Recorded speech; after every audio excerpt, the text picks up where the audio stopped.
Everybody, Brooks and Drag Times here out at CES. BMW's got the new BMW i7 all-electric sedan, obviously based on the 7 Series. It's got over 100 kilowatt-hour battery, range is about 300 miles, horsepower 537 horsepower. It's a pretty cool-looking car with this new design. Of course, you got the big grille, which is coming in a lot of the cars, but I really like these kind of low-profile headlights you got going on here. This is kind of like a matte paint finish, the one I got to drive right here. I got the Draggy. We're gonna do some 0 to 60 testing on our quick test drive. I'm guessing it's about 4 seconds. So there's a boost button on the steering wheel. I'm gonna go over that in a minute. But let's check it out. We got 21-inch wheels. Definitely a good looking car. It's weird, the door handles are kind of inside here, and it's got auto opening and closing doors. I think you just press this button here, and the door is supposed to, oh, there it goes. Took a little minute there to come around. Walking around the back here, let's see. There you go, BMW i7 X-Drive, so it's all-wheel drive. I don't know what 6.0 means. I mean, there's no engine. It's not like a 6-liter engine. Maybe that's the equivalent of it. 537 horsepower. I would think they'd give it a little more. Obviously, they got to compete with Tesla. It's a much bigger car. It's going to be heavier. It's got a bigger battery in the Plaid. But man, why can't we have 1,000 horsepower? Anyways, 537 horsepower in the car. Let's go ahead and jump in.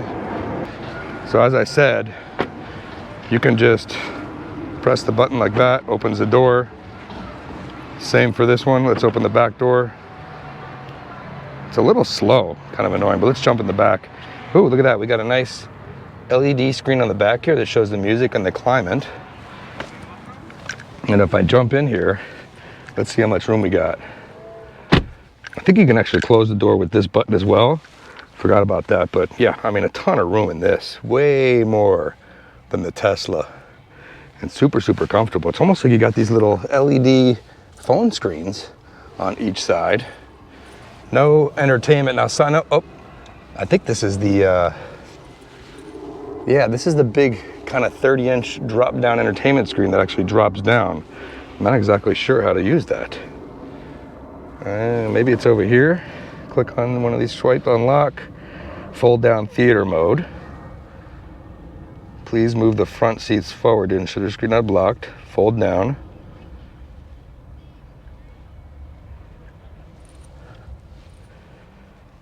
Please ensure the front seats aren't fold down. Touch communications. We got brightness. Fold down, theater. Fold down. Please move the front seats forward. Ah, so I think the seat's too far back to drop down the screen. Let's open it back up and check out inside here. Coming back around, I'm gonna put my seat up a little bit, see if we can get that screen. Seat controls are right here. So I'm gonna move this a little far forward, and I'm gonna open it back up. Let's see if we can get that screen to drop down. All right, let's see. Okay, let's try now. Fold down. There we go. So here's the huge theater screen. It actually folds up the rear window to block the sun. Wow, look at this. This is crazy. And this is a full kind of touchscreen right here. We got Prime Video. Wow. I mean, this is next level stuff right here for people in the back. Super, super cool. I mean, you could be here and play with all these stuff for days when you really think about it. Audio, Bluetooth, display inputs, fold up, fold down, aspect ratios, your temperature and weather back here. I mean, this thing is super cool. Look how big this screen is. I mean, just monstrous. Tesla, you get a little tiny screen down here, about a 5-inch display.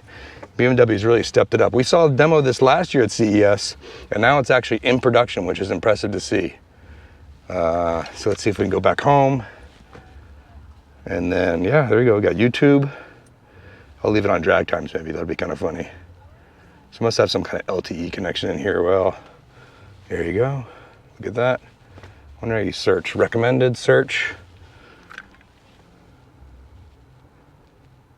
Search, sign in. It's a little slow to respond. Limited touch, you can navigate control. Limited touch. Oh, so you might have to use this. Oh, I don't know. Anyways, I think there's a separate remote controller for this. We won't get into too much of the AV here. Let's jump in the car, get the Draggy 7, do some testing. onto some of the UI stuff. Obviously, huge screens up here in front. It's kind of got this kind of glass crystal, which we've seen kind of before. It's actually a little, lower the AC down a little bit like that. There we go.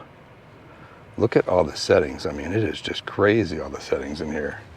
Over here, it's another haptic kind of displays that you got over here. Bowers and Wilkins, we got sunshades, and that's the automatic door, automatic lights. I'm wondering what the boost is though. We got to test the boost out.